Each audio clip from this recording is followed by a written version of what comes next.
थी, और ये तो मदिरा पान करता, मांस भक्षण करता, और महाराज गणिका गमन करता, कोठे पर जाकर के वेश्याओं के साथ रहता। इसकी पत्नी ने उसको बहुत समझाया, लेकिन ये नहीं माना। अब इसने घर में भी वैसा ही माहौल कर दिया, रोज घर में आके मांस भक्षण करता, मदिरा पान करता, वेश्याओं को घर ले आता। अब धीरे धीरे धीरे धीरे देखते देखते पत्नी भी कब तक सहे, पत्नी की भी विचारधाराएं बदलने लगी। पत्नी की विचारधाराएं बदली। महाराज वो भी इधर उधर आस पड़ोस के पुरुषों को विषय वासना की दृष्टि से देखने लगी। मन में काम जागृत हो गया। अब पति जिसका ठीक नहीं, वो पत्नी को कैसे समझाए, कैसे ध्यान दे। और जिसके जीवन में जो विचार मस्तिष्क में आता है ना, वही व्यक्ति वो काम करता है। जब तक किसी काम का विचार ही नहीं आए तो वो काम होगा कहां से। और जब विचार आना शुरू हो जाए, उसी समय अगर सावधान हुए तो हुए, और उस समय अगर सावधान नहीं हुए तो फिर बाद में जाकर के सावधान होना बड़ा मुश्किल हो जाता है, संभलना मुश्किल हो जाता है। देवराज को देख करके महाराज चंचला का विचार बदला, और एक दिन एक पर पुरुष के लफड़े में पड़ी ही गई। उसको भी किसी अन्य पुरुष से प्रेम हो गया। इधर ये वेश्याओं के साथ रहता, उधर वो पत्नी भी गलत मार्ग पर चली गई। दोनों पति पत्नी ने अपना दाम्पत्य नष्ट कर लिया, सदगृहस्थ नष्ट कर लिया, अपना ब्राह्मणत्व नष्ट कर लिया, अपना पातिव्रत नष्ट कर लिया। और महाराज बोलो भक्त वत्सल भगवान की जय। जय जय श्री राधे श्याम। बोलो हर हर महादेव, हर हर महादेव।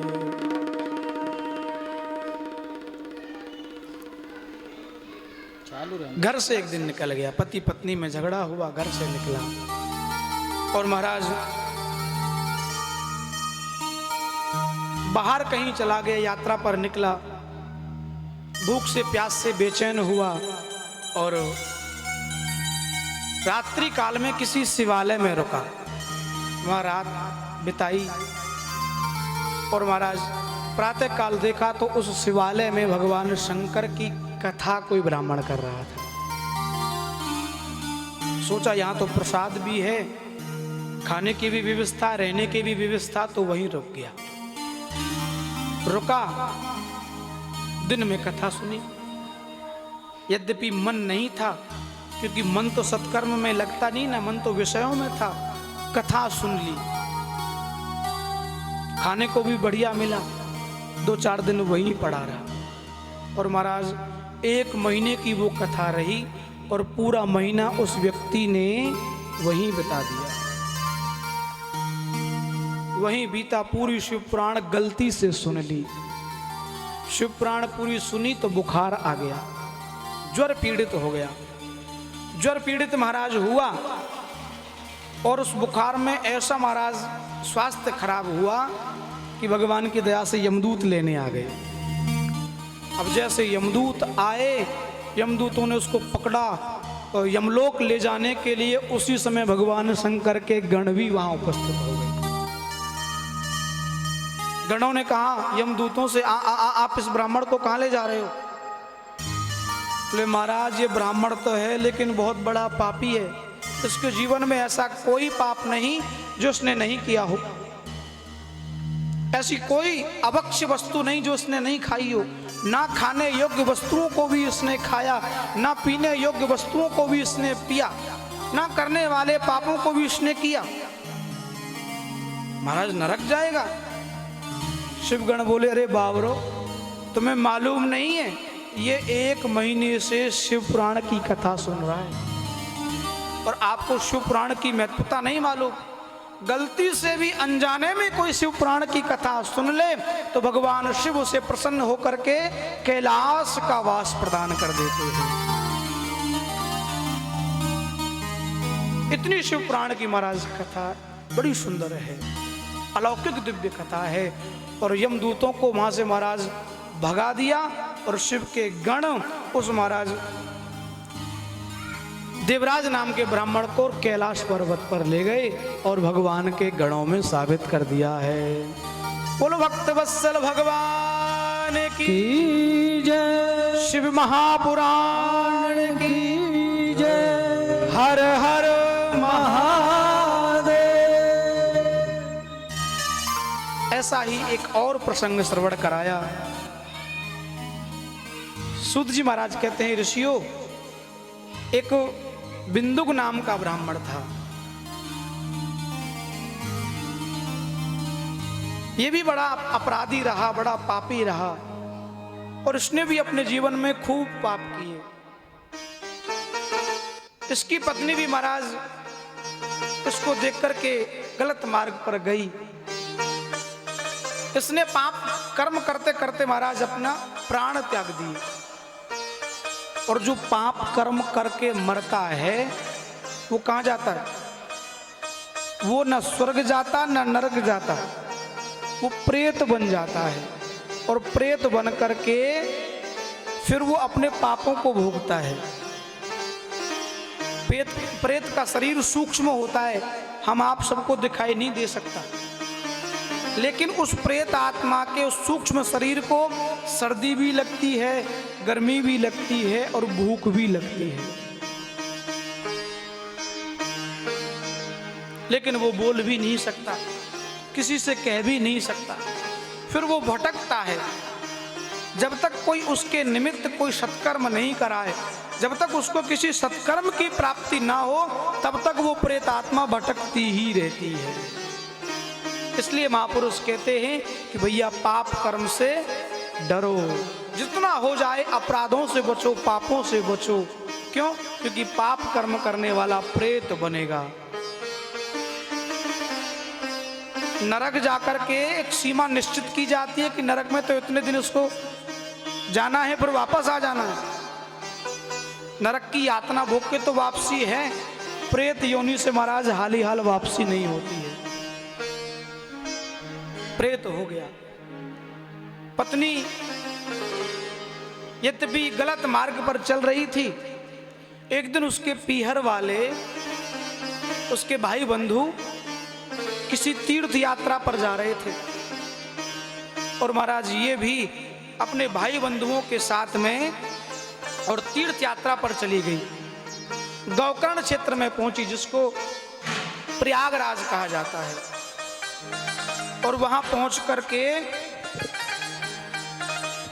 इसने भी भगवान शिव की कथा श्रवण कर ली। उस दिन विश्राम दिन था, कथा का विश्राम हो रहा था, 2-4 घंटे की कथा इसको मिली। तो महाराज इसने केवल शिव पुराण से होने वाले पापियों के बारे में सुना, नरक जाने वाले व्यक्तियों के बारे में सुन लिया। कथा के प्रसंग में ब्राह्मण देव कह रहे थे कि जो व्यक्ति मदिरा पान करता है, मांस भक्षण करता है, चोरी करता है, डकैती डालता है, माँ बाप की घर में सेवा नहीं करता है, और जो वेश्यागमन करता है, या फिर जो स्त्री भी पवित्रता से नहीं रहती है, पर पुरुष में मन लगाती है, बोले ऐसे पापियों को नरक ले जा करके यातनाएं दी जाती हैं। क्या यातनाएं मिलती हैं? बोले महाराज बड़ी भयंकर गर्मी में, चिलचिलाती हुई धूप में उनको दौड़ाया जाता है। अब 1-2 किलोमीटर नहीं, दिन में कितना भागना पड़े भरोसा ही नहीं। यमदूत पीछे से महाराज डंडे मारते हैं, चाबुक मारते हैं, दौड़ाते हैं। जहां कोई भी छाया का वृक्ष नहीं, कोई भी पीने के लिए पानी नहीं, और वो जीव दौड़ता दौड़ता थक करके बेहोश होकर गिर जाता है। लेकिन कोई वहां बचाने वाला। और जो कामी पुरुष, स्त्री हो या पुरुष हो, जो अपनी पत्नी को या फिर पत्नी अपने पति को छोड़ करके अन्यत्र कहीं अपना मन लगाती है, ऐसे जीवों को नरक में ले जा करके एक लोहे का पुतला बनाया जाता है मनुष्य का, और उसको अग्नि में डाल करके एकदम लाल कर लिया जाता है। फिर उस लाल हुए पुतले से उसको चिपकाया जाता है। भयंकर पीड़ा होती है महाराज, चीखते हैं, चिल्लाते हैं। यम के दूत महाराज पीछे से तलवार भाला लगा करके रोकते हैं। नुकीले चोंच वाले पक्षियों से आंखों को नुचवाया जाता है और उन आंखों की इन गोलियों को निकाल करके इसमें गरम तेल भर दिया जाता है, नमक मिर्च भर दिए जाते हैं। अनेक प्रकार की महाराज यातनाएं बताई। एक बहुत बड़ा तेल का कढ़ा है, उसमें बहुत तेल भरा है और वो तेल एकदम उबल रहा है। उस उबलते हुए तेल में उस जीव को डाल दिया जाता है, पकोड़े की तरह फूल जाता है। यातना देह जो मिलता है वो अलग होता है, ये जो शरीर मिला ये अलग है। इसको छोड़ने के बाद पापी व्यक्तियों को यातना शरीर अलग दूसरा मिलता है। उस शरीर की मृत्यु नहीं होती है, सिर्फ कष्ट ही कष्ट होता है। अब ये बात किसने सुनी? बिंदुक ब्राह्मण की पत्नी ने सुनी। महाराज नरक में ऐसी यातनाएं भोगनी पड़ती हैं, और पंडित जी ने जो जो पाप बताए वो तो मैंने सब किए। हे भगवान, मेरी बड़ी दुर्गति होने वाली है, मुझे बहुत भयंकर पीड़ा मिलने वाली है, बहुत भयंकर दर्द मिलने वाला है मेरे साथ महाराज, मुझे बर्दाश्त नहीं होगा। महाराज घबराने लगी, पसीने आ गए, सबसे पीछे बैठी थी, लेकिन करे क्या? कथा विश्राम हुई, बैठी बैठी रह गई, हिम्मत करी, उठी और कथा विश्राम होने के बाद जो ब्राह्मण देव कथा कर रहे थे ना, तो उनके बारे में पूछा और उनसे जाकर के वो मिली, चरण पकड़ लिए ब्राह्मण के, रोने लगी। पंडित जी बोले, देवी आप कौन हो? तो इस तरह से चरण पकड़ के पैर पकड़ के रो रही हो, बोलो तो सही क्या हुआ? रोए सो रोई महाराज।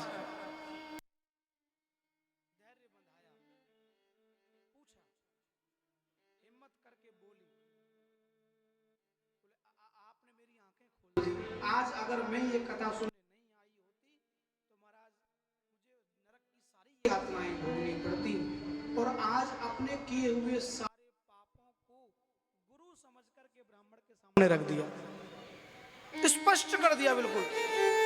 महाराज मैंने सब कुछ किया, ये किया वो किया, सब बता दिया, एक भी नहीं छुपाया।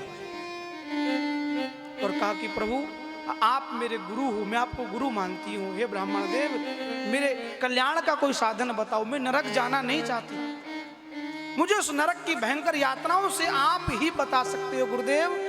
आप मुझे कोई उपाय बताइए, मैं क्या करूं? और देखो, जो व्यक्ति हृदय की सच्ची भावना से गुरु के पास जाए, भगवान के पास जाए, शरणागत हो जाए, उसकी कामना अवश्य पूरी होती है, वो कभी निराश नहीं लौटता। क्यों? क्योंकि रामचरितमानस में तुलसीदास जी कहते हैं कि जिसका मन साफ है, उसके मन में कपट नहीं है। दिखाने के लिए तो महाराज फूलों की माला लाते हैं, गुरु जी को पहनाते हैं, भगवान को पहनाते हैं, चंदन लगाते हैं, और महाराज गले में रुद्राक्ष पहना, तुलसी पहना, और पूरे भक्त हो जाते हैं, लेकिन हृदय में बोले उनके मन में छुरी चलती रहती है। नहीं नहीं, भगवान को प्रिय नहीं है। भगवान को तो केवल निर्मल मन प्रिय है, जिसका मन पवित्र है उसका जीवन पवित्र हो जाता है। निर्मल मन जन सो मोहि पावा, निर्मल मन जन सो मोहि पावा। भगवान कहते हैं रामचरितमानस में, मुझे कौन कौन प्राप्त कर सकता है? जिसका मन निर्मल हो जाए। निर्मल का मतलब समझते हो? निर अलग है, मल अलग है। मल रहित जिसका मन हो जाए वही निर्मल हो जाता है। जिसके मन में किसी भी प्रकार का मल नहीं रहे, विषयासक्त नहीं रहे, काम क्रोध लोभ इत्यादि सब दूर हो जाए। निर्मल मन जन सो मोहि पावा। निर्मल मन जन सो मोहि पावा। मोहि कपट छल छिद्र न भावा। मोहि कपट छल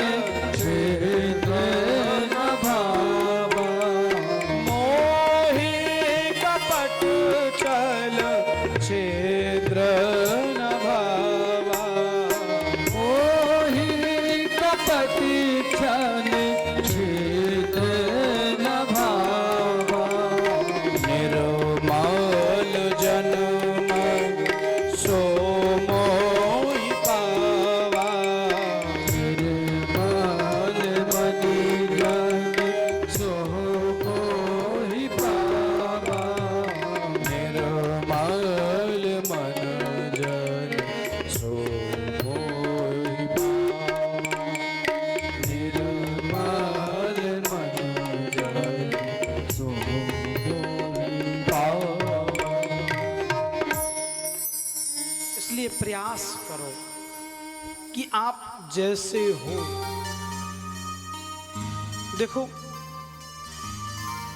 जो बनावट बनकर के, बनावटी बनकर के भगवान के सामने जाने का प्रयास करता है ना, वो बहुत बड़ी गलती करता है। क्यों? क्योंकि वो सर्वंतर्यामी है, सब कुछ जानते हैं। उनको हमारे बारे में क्या नहीं पता,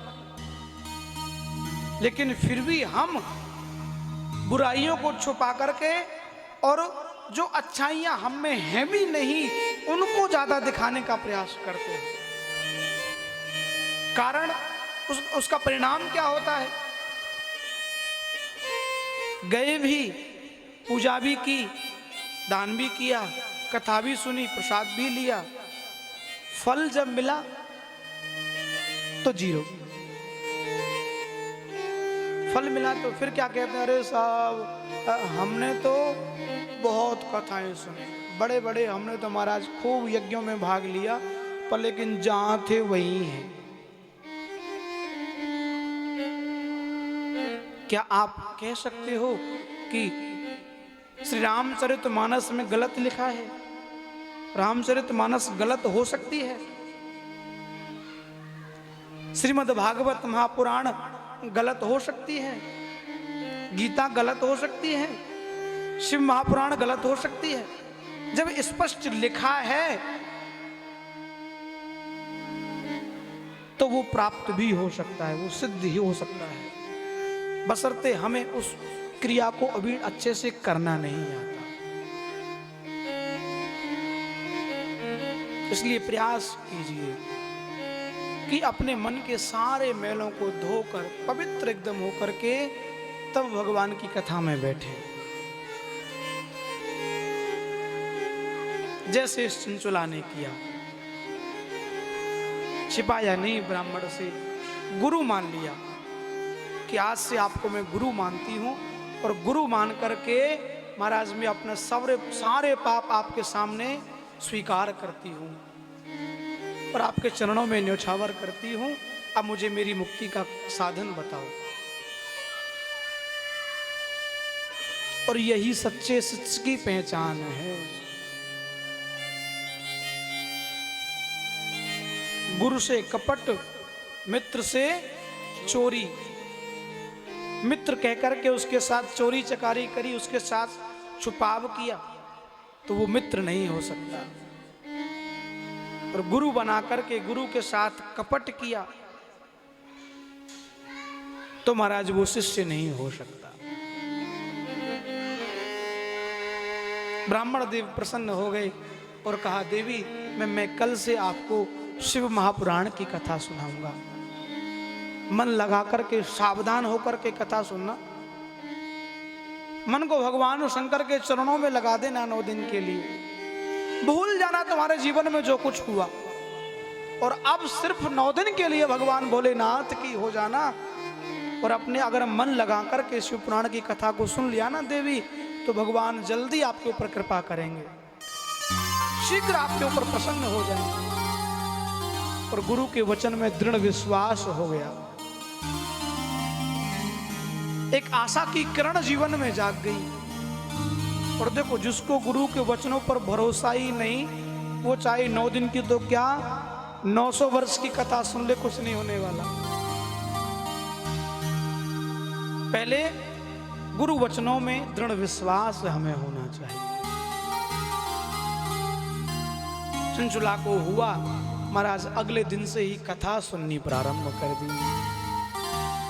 कथा सुनी, और 9 दिन की कथा सुनने के बाद महाराज बड़ा आश्चर्य हुआ कि जैसे ही 9वें दिन की कथा पूर्ण हुई, भगवान भोलेनाथ के गण एक सुंदर विमान लेकर के आए और महाराज जय जयकार करने लगे हैं।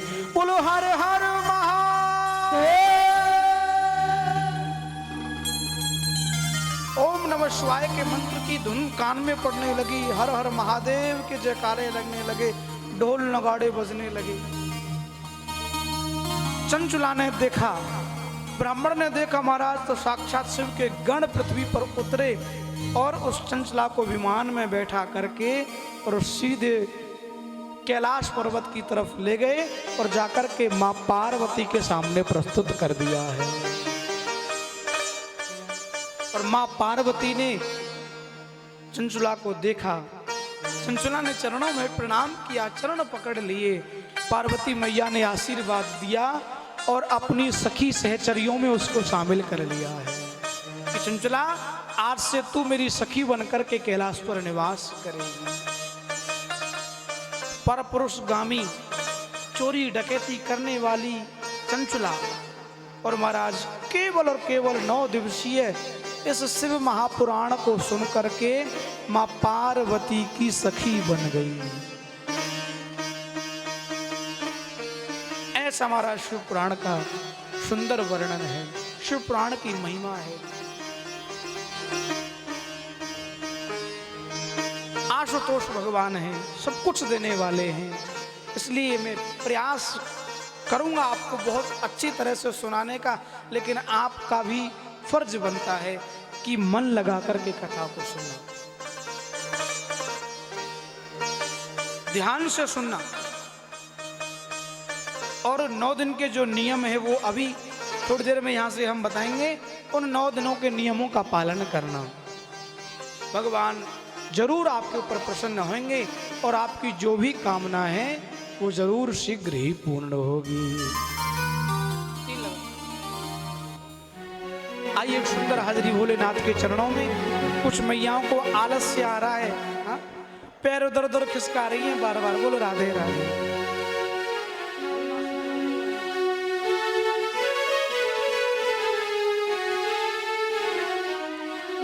कि भोलेनाथ से निराला, ओ शंभुनाथ से निराला कोई और नहीं। भोलेनाथ से निराला कोई और नहीं। भोलेनाथ से निराला कोई और नहीं। और नहीं और नहीं कोई और नहीं। भोलेनाथ से निराला, शंभुनाथ से निराला कोई और नहीं। भोलेनाथ से निराला कोई और नहीं। नाथ से निराला कोई और नहीं। भोलेनाथ से निराला कोई और नहीं। हर हर महादेव।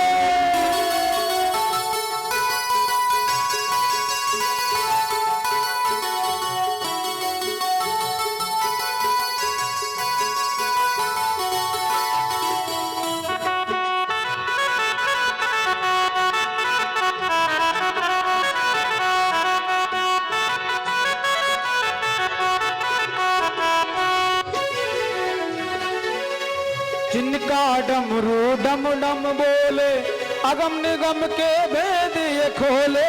जिनका डमरू डम डम बोले अगम निगम के भेद ये खोले। जिनका डमरू डम डम बोले अगम निगम के भेद ये खोले। अगम निगम के भेद ये खोले। अगम निगम के भेद ये खोले।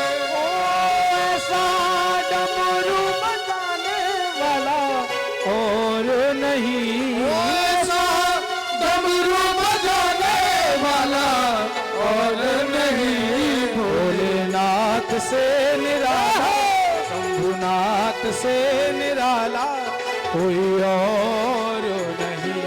भोलेनाथ से निराला कोई और नहीं।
जग का कष्ट मिटाया मुझको बाबा क्यों बिसराया। मुझको बाबा क्यों बिसराया। मुझको बाबा क्यों बिसराया। तुमने जग का कष्ट मिटाया मुझको बाबा क्यों बिसराया। मुझको बाबा क्यों बिसराया। मुझको बाबा क्यों बिसराया। मुझको बचाने वाला और नहीं। मुझको बचाने वाला और नहीं। नाथ से निराला शंभुनाथ से निराला कोई और नहीं। भोलेनाथ से निराला कोई और नहीं। भोलेनाथ से निराला शंभुनाथ से निराला कोई और नहीं।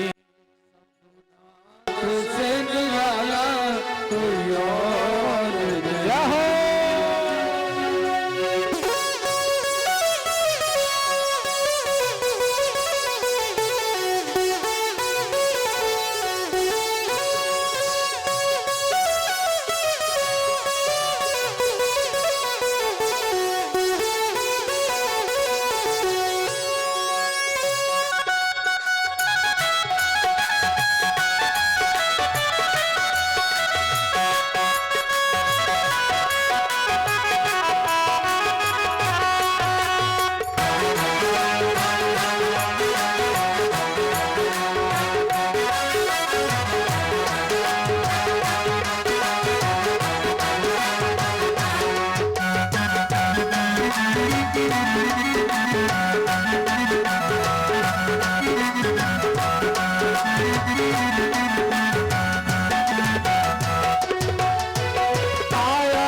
जब करवट बदले आप चमकते अगले पिछले। आप चमकते अगले पिछले। आप चमकते अगले पिछले। छाया जब जब कर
सब जानती हैं जगत चराचर के बारे में, आपको क्या बात मालूम नहीं है, लेकिन फिर भी आप पूछ रही हो। तो मेरे मन में एक छोटी सी शंका थी। पार्वती बोली, बोलो ना क्या है। चंचला कहने लगी, माँ मैंने अपने जीवन में बहुत पाप किए, मेरा पति भी बहुत बड़ा पापी था और उसने कहीं पाप कर्म करते करते प्राणों को त्याग दिया। लेकिन मैं जानना चाहती हूं वो आजकल कहां है। क्या उसकी मुक्ति हो गई या नरक में कोई योनि भोग रहा है? आजकल मेरा पति कहां है, जरा माँ कृपा करके मुझे बताओ ना। तब महाराज माँ पार्वती ने ध्यान लगा के देखा और चंचला को बताया, बहन तेरा पति विंध्य पर्वत पर प्रेत योनि भोग रहा है, बहुत भयंकर प्रेत बन गया है, वहां आने जाने वालों को बड़ा कष्ट देता है, नगर में आ जाता है, रात में सबको डराता है, किसी के घर में कुछ करता है, किसी के घर में जाकर के कुछ करता है, लोगों को बड़ा दुख देता है। वो प्रेत योनि में पड़ा है। चंचला ने महाराज पुनः हाथ जोड़े, माँ आप अगर चाहो आप क्या नहीं कर सकती हो। आप चाहो तो आप मेरे पति को भी इस तरह से उसकी भी सद्गति कर सकती हो। आप कोई ऐसा सत्कर्म बताओ ना, ऐसी कोई क्रिया बताओ ना कि उसकी भी मुक्ति हो जाए।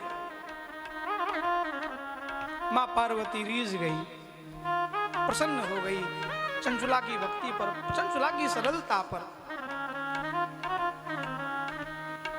उसी समय माँ पार्वती ने तुम्बरू नाम के गंधर्व को बुलाया। एक गंधर्व है जो गाने बजाने वाले होते हैं, तुम्बरू नाम का, और वो केवल भगवान शिव के ही गुणानुवाद गाता है, भगवान शिव की ही कथाएं सुनाता है, भगवान शिव के गुण गाता है। तुम्बरू को बुलाया, तुम्बरू आया। माँ पार्वती ने कहा, आप विंध्य पर्वत पर जाओ और विंध्य पर्वत पर जाकर के जो चंचला का पति है बिंदुक, वो प्रेत योनि भोग रहा है, और उस बिंदुक को शिव कथा सुना करके उसका कल्याण करो। माँ पार्वती की आज्ञा पाकर के बिंदुक तुम्बरू विंध्य पर्वत पर पहुंचा और वहां जाकर के पहले सुंदर शिव पुराण को रखने के, विराजमान करने के लिए एक मंच का निर्माण किया, गद्दी बनाई, सिंहासन बनाया, और महाराज सामने कुछ बैठने की जगह बनाई। फिर उस प्रेत को ढूंढा। अब प्रेत पकड़ में नहीं आवे आसानी से, जैसे तैसे उसको पकड़ के बिठाया।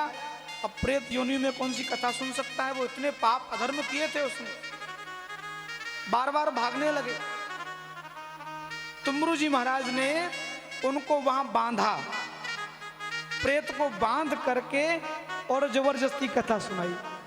बांध दिया तो भागेगा कहां से, अब तो सुननी पड़ेगी। और महाराज बिंदुक नाम के उस प्रेत को बांध करके श्री तुम्बरू जी महाराज ने शिव पुराण की कथा सुनाई, और ऐसा सुंदर प्रभाव श्री शिव पुराण का।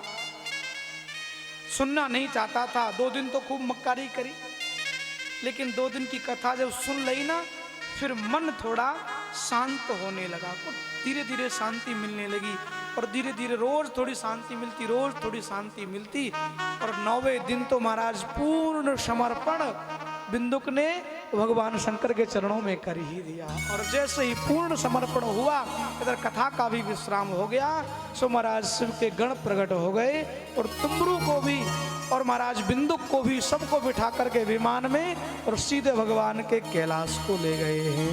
बोल भक्त वत्सल भगवान की जय, सांब सदा शिव भगवान की जय। हर हर महादेव।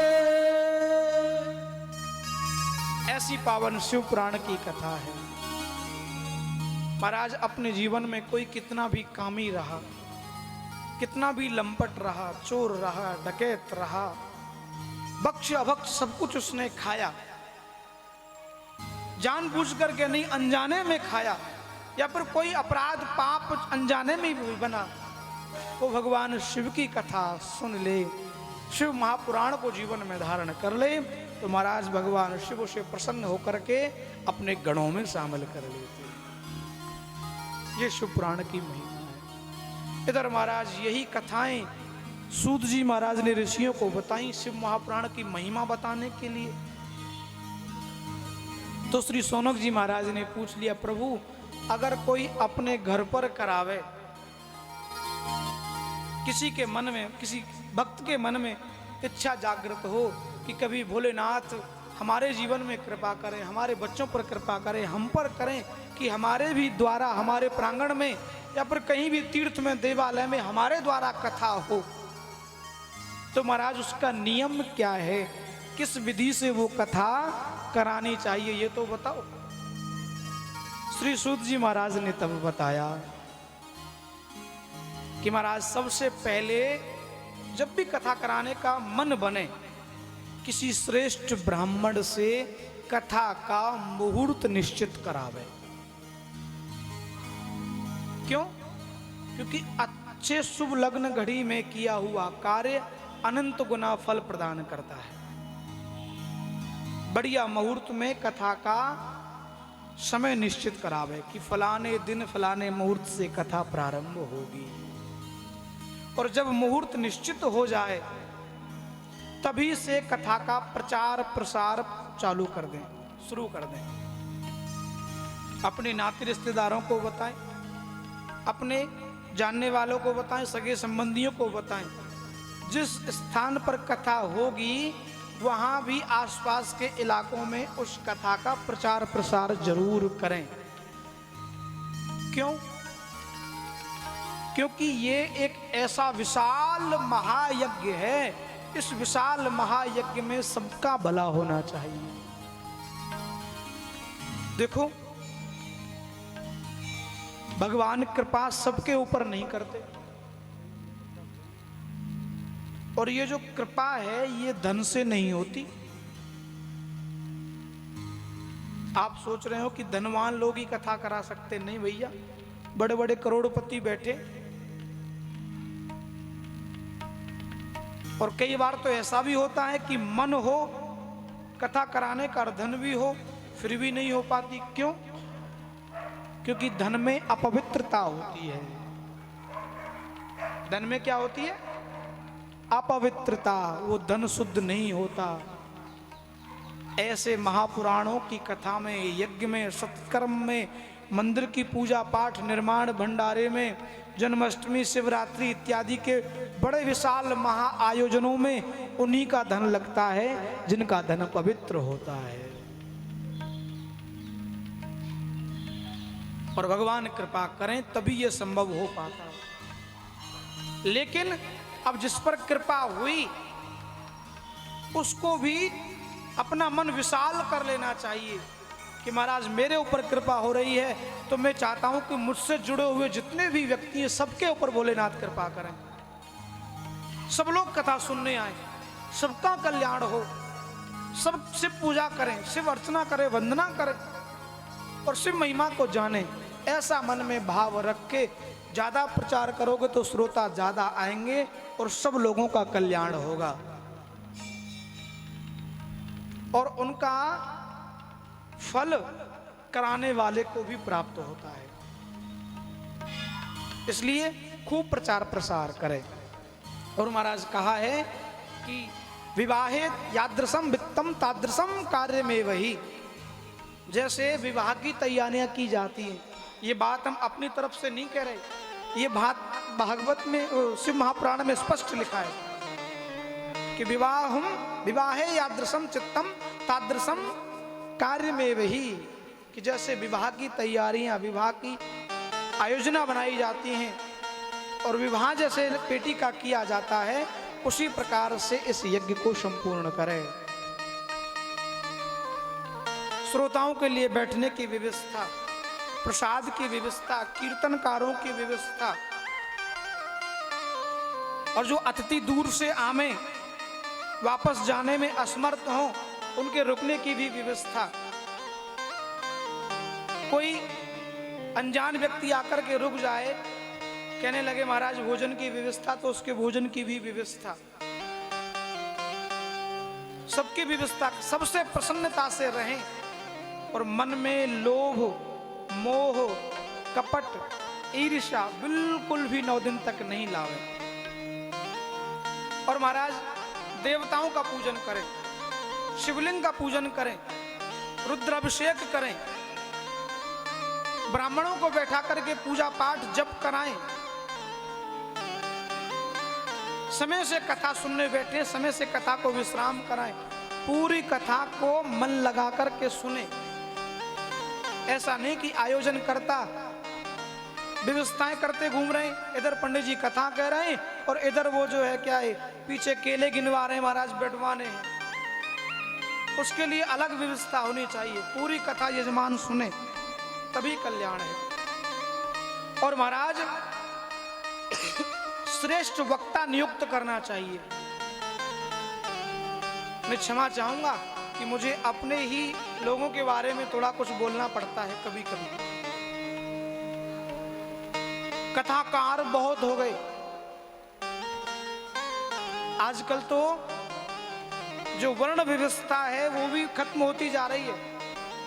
कोई भी कथा लेकर के घूमने लगता है महाराज। अन्य अन्य वर्णों के लोगों ने भी भागवत उठा ली, शिव पुराण उठा ली, राम कथा उठा ली, यद्यपि ये कार्य किसका है? कथा सुनाने का कार्य जो वर्ण व्यवस्था से ब्रह्मा की सृष्टि में मिला है वो ब्राह्मणों को ही मिला है। और शास्त्र तो कहता है कि आप चाहे 50 करोड़ रुपया यज्ञ में लगा देना, अगर उस यज्ञ को किसी ब्राह्मण के द्वारा नहीं कराया तो उसका 0% फल मिलेगा। वो श्रेष्ठ ब्राह्मणों के द्वारा आचार्यों की सानिध्यता में ही होना चाहिए। और ऐसा वक्ता होना चाहिए जो पुराण के श्लोकों को पढ़कर के उनका अर्थ आपको बताए। आजकल तो क्या हुआ है कि अपने खुद के बनाए हुए पुराण चालू हो गए महाराज। वक्ताओं ने खुद की डायरियां बना ली है, उसमें से निकाल करके और वो कहानी लिखी, कहानी सुनाई और 2-4 सुने हुए श्लोक उल्टे सीधे गाए बजाए और महाराज हो गई कथा। पुराण सामने नहीं खुला हो, पुराण के शुद्ध श्लोकों का उच्चारण जब तक नहीं हुआ हो तब तक हिंदी की कथाएं तो सबको पता है। अभी गणेश जी की कथा आएगी, सबको पता है। पार्वती जी का विवाह भगवान शंकर से हुआ, सबको पता है। सती का विवाह भगवान शंकर से हुआ, पिता दक्ष के यहाँ चली गई और यज्ञ में भस्म हो गई, सबको पता है। लेकिन इन कथाओं को शास्त्र के माध्यम से श्लोक सहित सुनना, नियम से सुनना, इसी से पुण्य की प्राप्ति होती है। श्रेष्ठ वक्ता का चयन करें। और महिलाओं को तो क्षमा चाहूंगा, भैया आपकी मुझे कहनी पड़ रही है, अधिकार ही नहीं है कथा करने का। लेकिन महाराज सब चल रहा है, लोग करा भी रहे बहुत। शास्त्र ने तो यद्यपि निषेध किया है लेकिन फिर भी सब चल रहा है, लोग पसंद भी करते हैं। और बाहर की तो कहें इसी मंदिर में ही खूब कथाएं हुई हैं। अब उनका प्राचीन जीवन क्या है शायद किसी को मालूम होगा, पर लेकिन खूब आनंद होता है उनकी कथा में यहाँ आकर के। बोलो राधे राधे। दूसरी बात कही, जिस वक्ता को हमने चयन कर लिया कि आप हमें कथा सुनाएं, फिर उन वक्ता के प्रति चाहे वो उम्र में छोटे हों चाहे बड़े हों, चाहे जैसे भी हों, उन वक्ता के प्रति गुरु भाव ही होना चाहिए, सम्मान का भाव ही होना चाहिए, तभी पुण्य की प्राप्ति है। चाहे हमारा परिवार का, अब आप तो ब्राह्मण हो, कई बार ब्राह्मणों के घर ब्राह्मणी कथा करने आते हैं तो फिर ब्राह्मणों की जो वृद्ध माताएं होती है ना, तो वो तो वक्ता को आशीर्वाद दे देती हैं हाथ सर पे हाथ रख के। हाँ, लेकिन ये है तो वो आपके लिए पुत्र ही, लेकिन जब कथा श्रवण कराने बैठे तो उनके प्रति श्रद्धा का भाव ही हो। श्रद्धावान लभते ज्ञानम, ज्ञान की प्राप्ति तभी होती है। श्रद्धा का भाव रखे, गुरु का भाव रखे। और महाराज एक और विशेष बात बताई कि जब तक गुरु धारण ना किया जाए तब तक कथा सुनने का अधिकार भी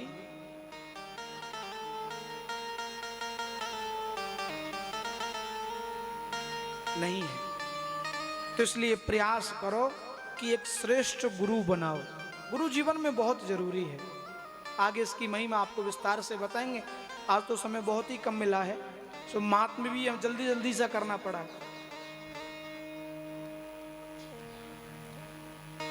विष्णु दीक्षा विहीना नाम नाधिकारम कथा सर्वे, ये बात शास्त्र में लिखी है कि जो विष्णु दीक्षा से वेद नहीं है, इसने गुरु नहीं बनाया है, वो नाधिकारम कथा सर्वे, उसको कथा सुनने का अधिकार।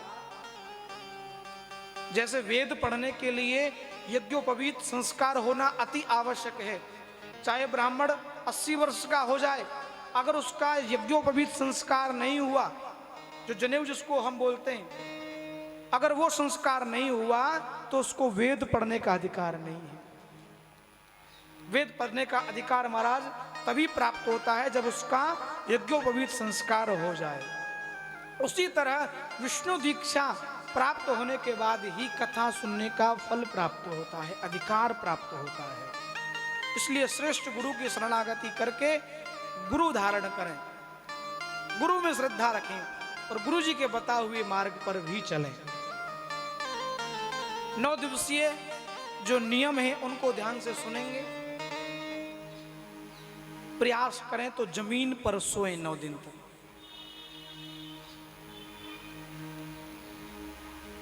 नहीं हो सकता तो लकड़ी के तख्त पर या फिर लकड़ी के बेड पर भी हम विश्राम कर सकते हैं, पवित्र शुद्ध हो तो। भोजन बहुत अल्प लें, थोड़ा करें। हो सके तो नियम तो बहुत दिए, घी पी करके सुने, दूध पी करके सुने, फलहार करके सुने। अब आज के समय 9 दिन तक घी पी के कैसे काम चलेगा हमारा? दूध से भी काम चलने वाला नहीं। और कुछ महापुरुषों का तो फलहार से भी काम नहीं बनता है। हाँ, हमारी जो मुख्य यजमान है माता जी, कल चर्चा हुई थी तो उनकी तबीयत थोड़ी खराब रहती है, तो कह रहे महाराज जी फलहार तो नहीं हो पाएगा क्योंकि दवाई लेनी पड़ती है, तबीयत थोड़ी ठीक नहीं है। तो ऐसी अवस्था में भी फलहार से काम नहीं चलता है। अगर अन्न भी लेना पड़े तो प्रयास करो एक समय ले सको। प्रातः काल में फलहार, शाम को अन्न आप ग्रहण कर सकते। इतना भी अगर नहीं बचे, प्रोटीन की ज्यादा ही इच्छा बने तो थोड़ी रोटी, थोड़ा अन्न लें। सुबह थोड़ा सा ले लें, फिर शाम को भी थोड़ा ही लें। क्यों? देखो, अन्न का जीवन पर, शरीर पर बहुत बड़ा प्रभाव पड़ता है। जैसा खाओगे अन्न वैसा हो जाएगा। हाँ, और ये अन्न में भी बहुत बड़ा नशा होता है। 2 रोटी फालतू खा लो तो महाराज आधे घंटे बाद ही जमाई आनी शुरू हो जाती है। हाँ, इसलिए थोड़ा लोगे तो कथा में 4 घंटे प्रेम से बैठ करके पूरी कथा सुनोगे। अगर 2 रोटी फालतू खा ली तो फिर आप बीच में ऐसे बैठ नहीं सकते, फिर तो खम्मा देखोगे किस तरफ पीठ लगे और महाराज थोड़ी देर समाधि लग जाए बीच में। समाधि की जगह नहीं मिली तो फिर उठ के भागोगे। इसलिए थोड़ा भोजन लें, भोजन की पवित्रता रखें। और क्षौर कर्म वर्जित हैं। क्षौर कर्म समझते हो? हमारे जो बाल हैं, शेविंग इत्यादि हैं भाइयों की, ये 9 दिन तक निषेध रहेंगी। नाखून काटना 9 दिन तक वर्जित रहेगा। नाखून नहीं काटोगे, भाई साहब जितने भी हैं हमारे यजमान जी, आप शेविंग नहीं करोगे, बाल नहीं कटाओगे और पूर्ण रूपेण मनसा वाचा कर्मणा पवित्र रहोगे। ब्रह्मचर्य का पूर्ण रूपेण पालन करोगे और ज्यादा से ज्यादा सेवा का भाव मन में रखोगे, ऐसा नियम चलने वाला है। और महाराज देवताओं का पूजन करने के बाद यहाँ तो एक और बढ़िया बात होने वाली है कि शिवलिंग निर्माण होने वाला है। पार्थिव शिवलिंग निर्माण है। आप सब लोग भी ज़्यादा से ज़्यादा संख्या में आकर के उसमें भाग लें। उसका निर्माण होगा, अभिषेक होगा, पूजन होगा। और जो कथा में प्रसंग आए उन कथा के प्रसंगों को अपने जीवन में धारण करने का प्रयास करें। कथा यहाँ से सुनी, 4 घंटे मन लगा करके तो सुनी और 4 घंटे बाद प्रसाद लेके यहाँ से निकाली, पंडित जी की कथा पंडित जी को वापस देके घर चले गए। कथा को जीवन में धारण करने का प्रयास करो। इस तरह से जो कथा महाराज पूर्ण रूपेण नियम संयम से सुनेगा उसके ऊपर शिव पुराण जरूर कृपा करेंगे। और शिव पुराण की कथा में बड़े सुंदर सुंदर प्रसंग आगे आने वाले हैं। बड़े बड़े प्रश्नों के उत्तर हमें प्राप्त होने वाले हैं। शिव जी को लेकर के महाराज बहुत बड़ी शंकाओं में व्यक्ति जी रहे हैं। शिव की पूजा किस तरह करनी चाहिए, उन पर क्या चढ़ाना चाहिए, क्या नहीं चढ़ाना चाहिए। बहुत से कहते हैं कि शिव जी के ऊपर फलानी वस्तु नहीं चढ़ती, फलानी यह नहीं चढ़ता, वो नहीं चढ़ता। इन सब प्रश्नों का उत्तर शिव पुराण में है कि शिव की पूजा कैसे करनी चाहिए, परिक्रमा कितनी करनी चाहिए। बहुत सी मैयाओं को मैंने देखा आती हैं और महाराज 2-4 चक्कर काट के तब घर जाती हैं।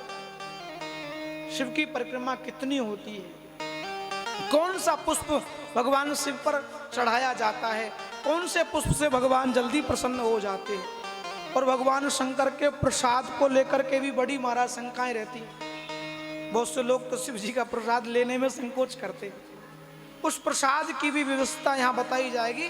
कौन सा प्रसाद हम ग्रहण कर सकते हैं, कैसा प्रसाद हमें ग्रहण करना चाहिए। भस्म को लेकर के बहुत लोगों के शंका बनी हुई है कि भस्म क्या है। भगवान बोले ना तो चितागी भस्म लगाते हैं महाराज। अब चितागी भस्म हम थोड़े ना लगाएंगे, वो तो अपवित्र होती है। तो उस भस्म के बारे में भी यहाँ विस्तार से बताया जाएगा। भस्म क्या है, कैसे बनती है, किसको धारण करनी चाहिए, उसको धारण करने से क्या फल प्राप्त होने वाला है। अभिषेक की प्रक्रिया क्या है, भगवान शंकर को कौन कौन से त्योहार ज्यादा प्रिय हैं, भगवान शंकर के व्रत कितने हैं, किन व्रतों से भगवान शंकर जल्दी प्रसन्न हो जाते हैं। अनेक महाराज कथाएं हैं जो विस्तार से हम सुनेंगे। और उन्हीं कथाओं के मध्य में भगवान शिव सती का संवाद, शिव पार्वती का विवाह का विशाल महाराज आख्यान होने वाला है। भगवान भोलेनाथ की बारात कैसी थी, विस्तार से हम यहाँ आनंद से सुनेंगे। लेकिन सुनेंगे वही जो समय से आएंगे। बोले राधे राधे। समय से नहीं आओगे तो फिर कुछ पढ़ने वाला, इसलिए समय से आकर के कथा में सुन लेता हूँ और महाराज प्रेम से कथा का आनंद प्राप्त करें। बोलो शिव महापुराण की जय, भक्त वत्सल भगवान की जय। अभी एक हाजिरी भगवान भोलेनाथ के श्री चरणों में, क्योंकि समय बहुत देर हो गया है। 6 बजे बिल्कुल विश्राम होगा, आरती होगी और कल की कथा का समय ठीक हम 12 बजे से रखेंगे। कितने से? 12 से। इसलिए आप समय से आए और समय से कथा में प्रवेश पाएं। बोलो भक्त वत्सल भगवान की, बोलिए भूतवामन भगवान की। ओ अब की बेर बाबा डूब न जाऊं, ओ अब की बेर बाबा डूब न जाऊं, और तू मोहे पार लगइयो ये शंभु मेरे, ओ बाबा मेरे, ओ बाबा मेरे नैन आगे रहियो, ओ बाबा मेरे नैन आगे रहियो, ओ बाबा मोरे नैन आगे रहियो, ओ बाबा मोरे नैन आगे रहियो, ओ बाबा मोरे नैन आगे रहियो, ओ शंभु मोरे नैन आगे रहियो,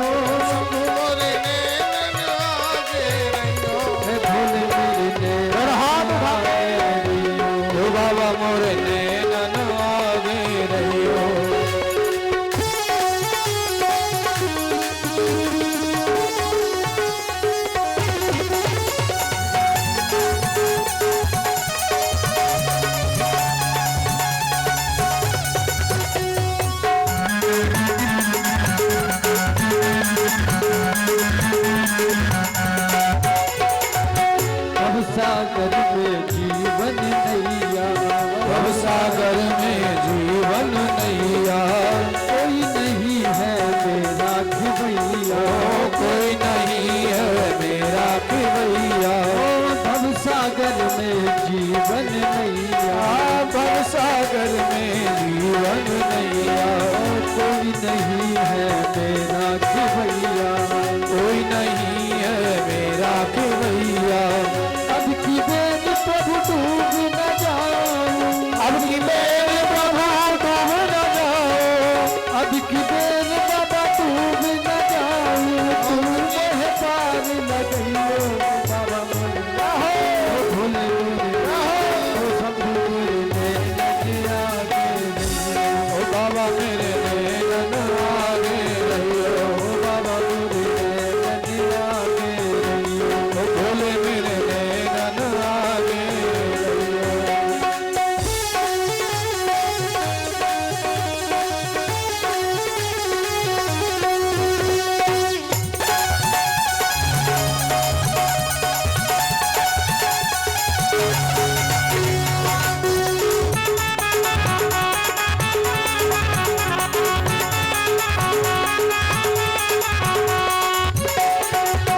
सब दर छोड़ तेरे दर आई, सब दर छोड़ तेरे दर आई, सब दर छोड़ तेरे दर आई, सब दर छोड़ तेरे दर आई, ओ सब दर छोड़ तेरे दर आई, सब दर छोड़ तेरे दर आई, सब दर छोड़ तेरे दर आई, सब दर छोड़ तेरे दर आई।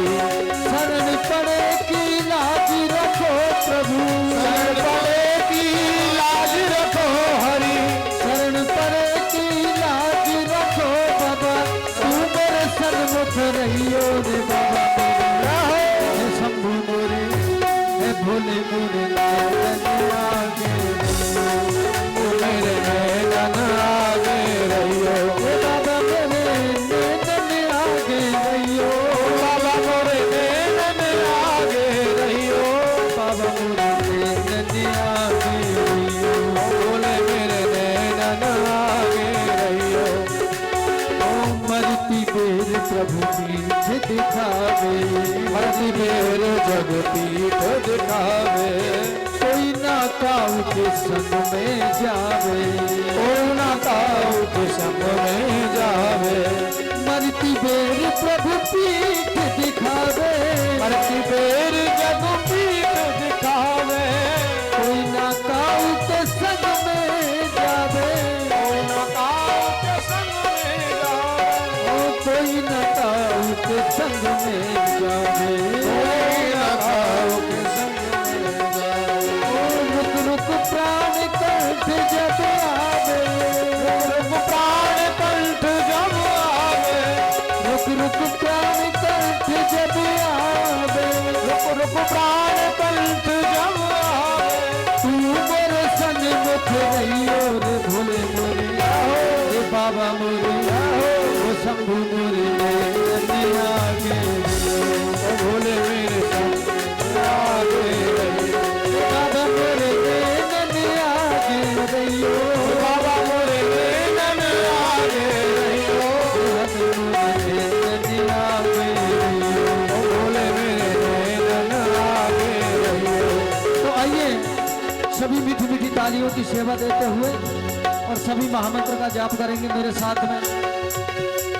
ओम नमः शिवाय, ओम नमः शिवाय, ओम नमः शिवाय, हरि ओम नमः शिवाय, ओम नमः शिवाय, हरि ओम नमः शिवाय, ओम नमः शिवाय, हरि ओम नमः शिवाय, ओम नमः शिवाय, हरि ओम नमः शिवाय।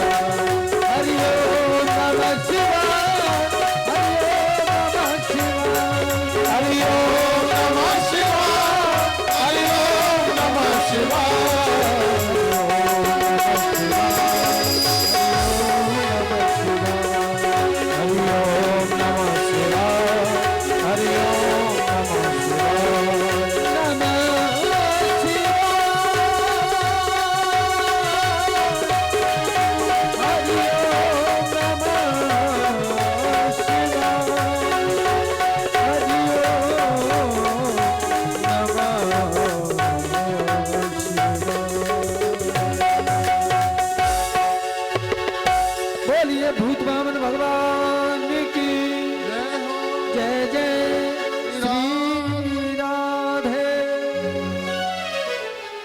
आज की कथा को यहीं विश्राम करते हैं समयानुसार देखते हुए, और कल पावन प्रसंग विस्तार से आपको श्रवण कराएंगे। आरती के लिए सभी यजमान खड़े होकर के, आप सभी खड़े होकर के श्री शिव महापुराण की आरती करें और प्रेम से प्रसाद लेते हुए यथास्थान पधारेंगे। ओम